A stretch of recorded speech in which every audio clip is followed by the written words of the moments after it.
Os datos de turismo en Galicia, tendo en conta a crise sanitaria, foron mellores do agardado. A comunidade situouse nos postos máis altos do país en canto ao número de visitas recibidas, pero co fin da tempada alta preocupa a situación e o futuro do sector. Por elo, o vicepresidente da Xunta estreou na nosa comarca o seu cargo ao fronte da Consellería de Turismo, reuníndose en Sanxenxo cos representantes do clúster de turismo de Galicia. Nela abordaron os pasos a dar para beneficiar o sector.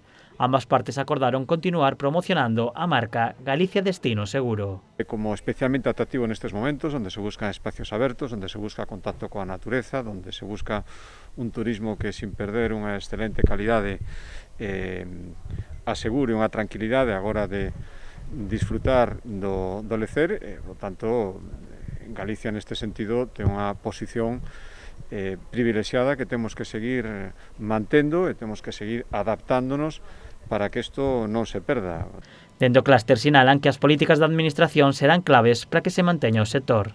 Preocúpanos a partir de agora o que vai a pasar. Hai moitos establecementos que están pechando xa pola campaña, que se reduxo casi en 2 meses, e si ben é certo que nos preocupa moito o tejido empresarial de mantelo, porque peligran moitos postos de traballo, e a partir de aquí as políticas que se fagan desde a administración van a afectar positivamente ou negativamente o tecido empresarial. Ambas partes tamén destacaron a importancia para o sector do Xacobeo 2021. Poucos meses, a partir do mes de xaneiro, empeza o Xacobeo 21, que incluso nestas circunstancias tan difíciles ten que seguir sendo unha oportunidade histórica para Galicia e, por tanto, tamén unha oportunidade para o seu turismo.